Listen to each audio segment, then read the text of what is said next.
Oh, is she? She was going down well. She doesn't feel good. I saw the coats. All right, folks.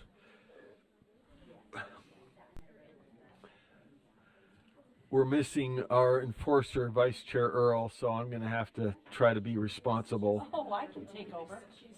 Oh, I know. I'm just saying she usually whips me into shape to end our breaks, but in her absence, I got to do it myself. So here we are. Yeah, let's go. We're cracking the whip. All right, we are moving to the monthly budget report, and I believe we have. Let's see. Are we back to Sam or Dale? Let's see. Might be Deputy Superintendent Jones or Assistant Superintendent Jacobson. All right.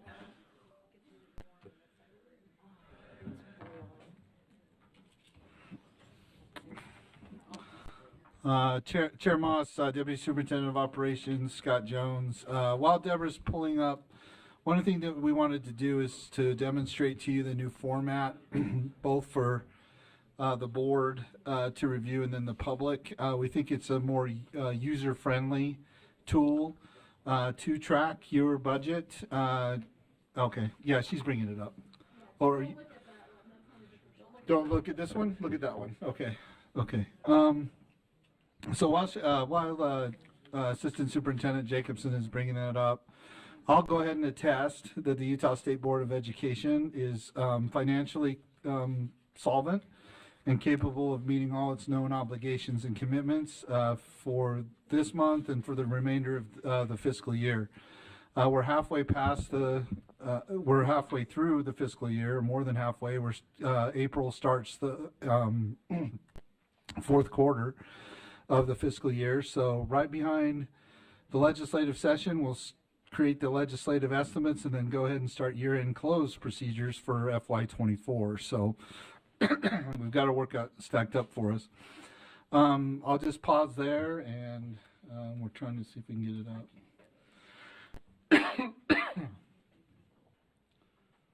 Can I get some IT support in here? Over. Will you ask IT to help us?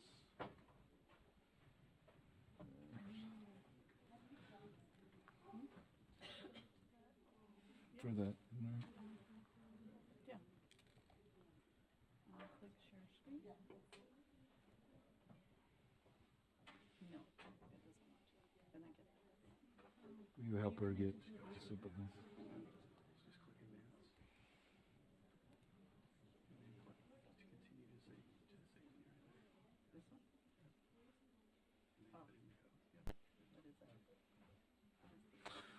7395. Bank. Oh, what is it?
Okay.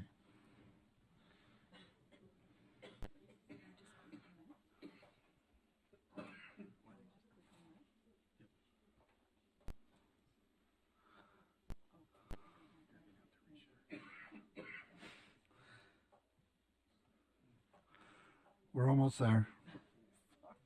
Okay.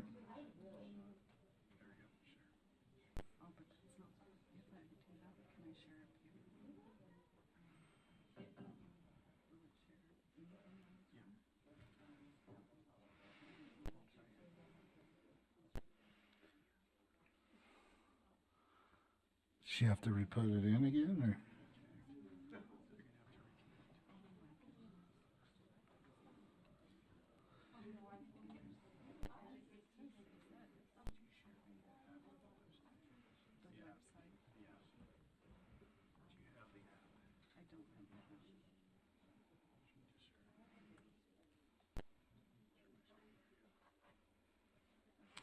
Five nine 3 7.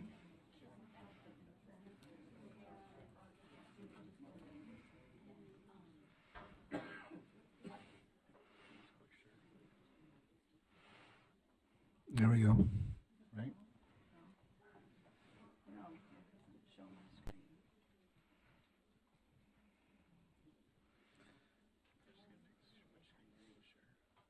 Which,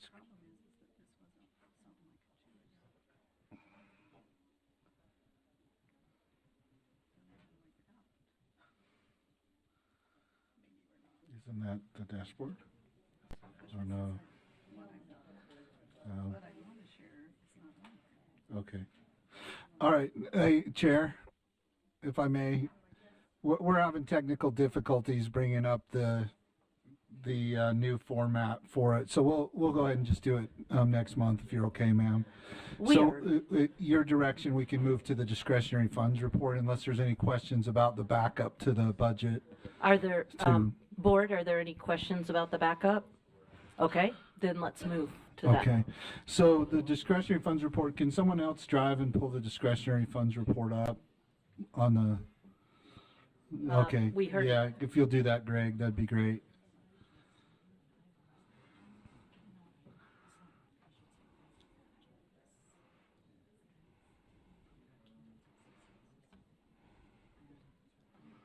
I gotta admit, I don't mind a delay.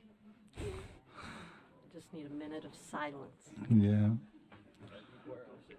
Yeah. Are you waiting on me? No, no, you just do your thing. So you good now, or? He can't, he's having trouble next pulling month, up the new yeah. format, so we're just moving on to the discretionary funds. Okay, go ahead and pull the discretionary funds report up, please. So this is an update on the discretionary funds and the projects that the board has approved to date. In the upper right-hand corner, all board members and the public can see the availability of the discretionary funds. Earlier, the board approved the bonuses for staff, so we'll go ahead and update that because the board did approve that. So your next discretionary funds report will reflect your decision on that. Tomorrow during Finance Committee, there's some other requests for repurposing. One specifically for one of the projects that is completed, but there was a little bit of money left over, about $23,000. So subject to any questions or concerns with the discretionary funds report, I can move to the next item at your direction, Chair. Questions or comments? Seeing none, let's move on. Okay, so the next item, I believe, is the CARES Act update. Is that correct? The financial update, yes? There was something about a new oh, no, that's part of what we're waiting on. Yeah, we're Never having mind. technical Okay, yep, difficulties COVID. with it. Yeah, so yeah, if you'll call on Jessica Kerr to provide the update, she can come forward at your direction, Chair. Jessica, thank you.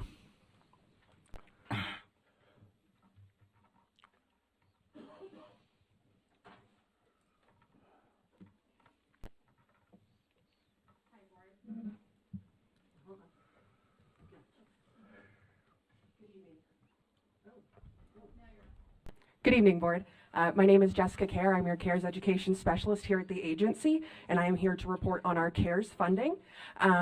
If you want to go to the next slide, this is our overview. You guys have seen this every time I've presented. This is just an overview of all of our different grants that we've had under our COVID relief. Next slide, please. This just goes into a little bit more detail about how they were distributed and stuff, and our overall total amount and the purpose of the grant. On our next slide, it just kind of shows that 90% of them went to LEA awards, 0.5 went to state admin, and then 9.5 went to state reserve. Next slide, please. We always like to highlight for you guys that 100% of Utah K-12 COVID-19 relief funds are obligated, which is something we like to highlight. This is our round 2 for CRISA. This is our final time presenting on this one because this one ended in September of 2023. So the numbers I'm about to present on the next slide are the final numbers. Oh, in a couple slides, I apologize. They will show the final numbers on that one, but this is just kind of the key points for ESSER 2. It talks about different regulations and things we have under that. If I could have the next slide. Okay, so these are our final CRISA numbers. So for our ESSER 90% base, we had a total of 99.77% total reimbursed. On our ESSER 10%, we had 92.42%. And on our GEAR 2, we had 98.89%, which was really exciting for us. And the Department of Education highlighted that they were impressed by that number in our latest check-in.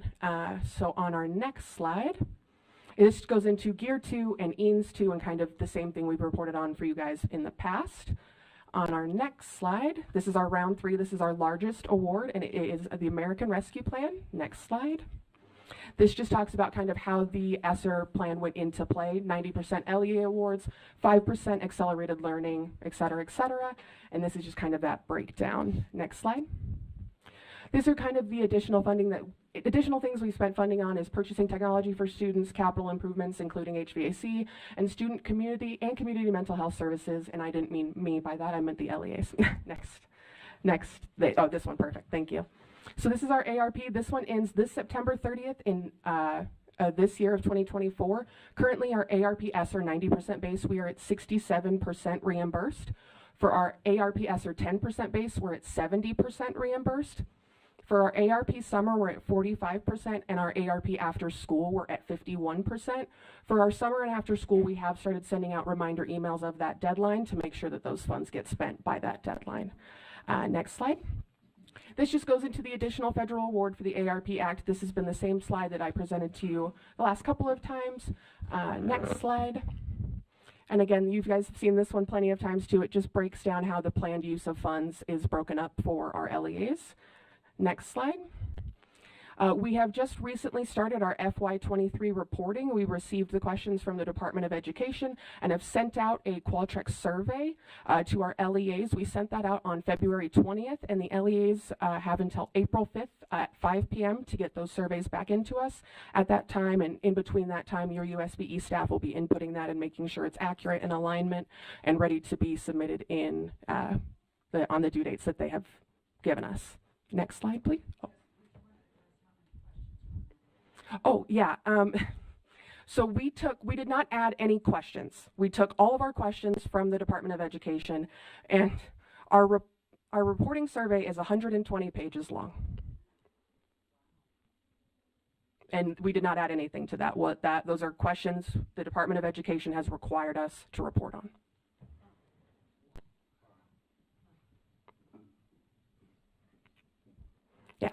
Yeah, that one sorry. How much time do you have to do that? So our first report is due at the beginning of May, and I think it's EANS first. I don't have it right in front of me. And EANS should be pretty straightforward. It is the ARP one that we are looking at that's going to take a little bit more.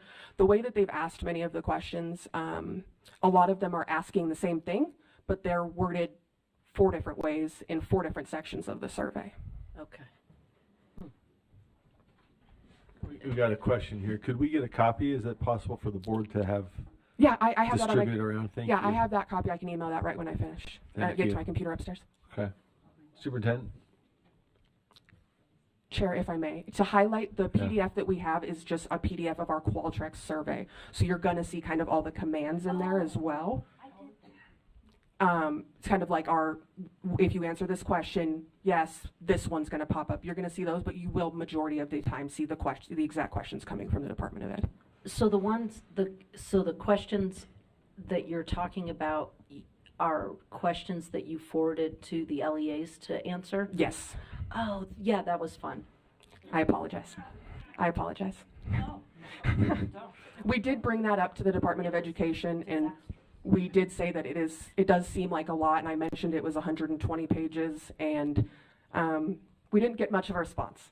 Yeah, it took 2 weeks. It is required. And again, we did not add any questions. These are all directly from the Department of Education. All right. You, Superintendent Dixon, sorry. I might just add, thank you, Chair Moss. I might just add to that. We've had various conversations with the Department of Ed over time with these funds. Now, the GEAR funds, the Jacob Wright from the Office of Planning and Budget, GOPB, Planning and Budget, he, on behalf of the state, responds to that information. But in terms of the schools, I think one of the things that we see happening, we've been frustrated with this for a year or two, we will give them information according to reporting, and then they ask questions, and then we give them information and they ask more questions. So it feels like they're developing the questions as with each iteration. So that I just think it kind of is becoming this exponential reporting. When I attend CCSSO, which is not connected to, this is fall, not our spring congressional visits where we pair up with NASB, I guess. So we're making some appointments, and it's one of the things that I will be talking to Secretary Cordona about. And I know all of the chiefs are feeling the same way. So we'll be giving our input and feedback, rather. I guess it's too late for input, but feedback. And then talking to our congressional delegation. So trying to meet with our congressmen and senators, just trying to meet with our delegation to have them intervene as well. Because it's just the reporting is really onerous. I Will spoke you with one of them say what last. CSSO is? Oh, sorry, Council of Chiefs State School Officers, so my peers. We meet in the fall to discuss congressional issues, federal issues. So we have the opportunity to meet with Secretary Cordona at that time. I'll just add to that. We've been talking in various ways about trying to assess the cost of some of the federal requirements and reporting, and had a talk with one of our Congress people last week who's interested in supporting that same effort. So let's pull that together. And we've identified some things, Specialist Greg Cannell during our reports and requirements, various federal strings and requirements. So I think that's something we can tee up for the summer to make a case for how the folks here need to be free to do what they do. Yeah, and Chair, if I may, I do have kind of an example. Since the beginning of these funds, we've been asking for guidance on monitoring and how the Department of Education would like us to monitor. They've never given us that guidance, and then we come up with a system that works that we have in our agency, and they just come back and tell us we're doing it wrong. Yeah, let's take that to an organized effort between all of us to, I think, whatever your philosophical views are about the Federal Department of Education, I think most of us agree here that folks in this building are doing great stuff, and sometimes the DOE regulations add more cost to the price of doing good stuff. So we can follow that up. Sorry, go ahead. But that concludes my presentation if anyone has any questions after the questions we've already had. Okay. Vice Chair So Hart? I do actually. That survey, so you're getting that survey from every LEA? From every LEA that has COVID or that needs to report on those funds. So how are you compiling it? Your talented CARES team is going to compile it with the help of our grants compliance officer, Sarah Harward. I mean, It took us probably 3 weeks last year of just Sarah and I.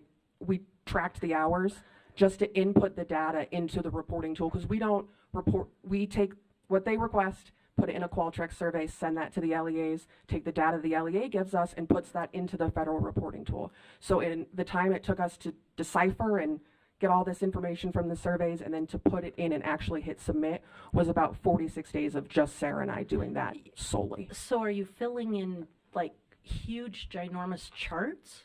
It's a spreadsheet, Okay. and if there's a comma in a space where there's not supposed to be a comma, it'll tell you the whole thing's wrong, but it won't tell you where the comma is. Okay.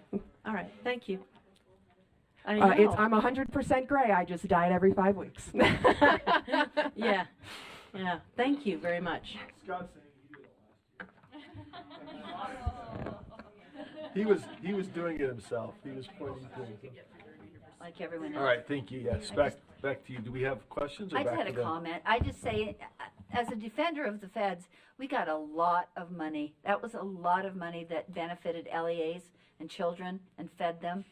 And I would not even though there's a burden in reporting, I don't expect, like we would not give money out to LEAs without any kind of reporting. Now, should it have comma problems? No. Right, or 120 pages, no. But on the other hand, I think that they're entitled to documentation and of how the money was used, just like the legislature expects from us, and we complain about that.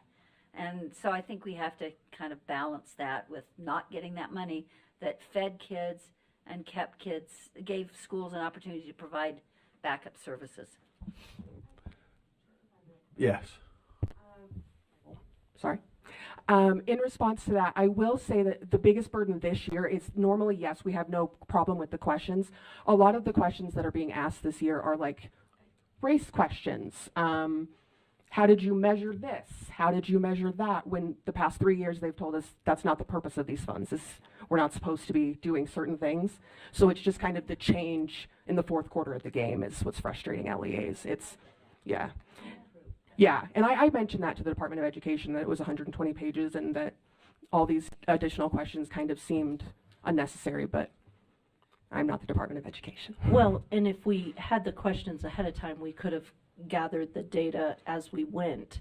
To go back and recreate based on records and they're two-step questions. You had to merge data sets and things, so I would have liked to have had the questions a couple years ago.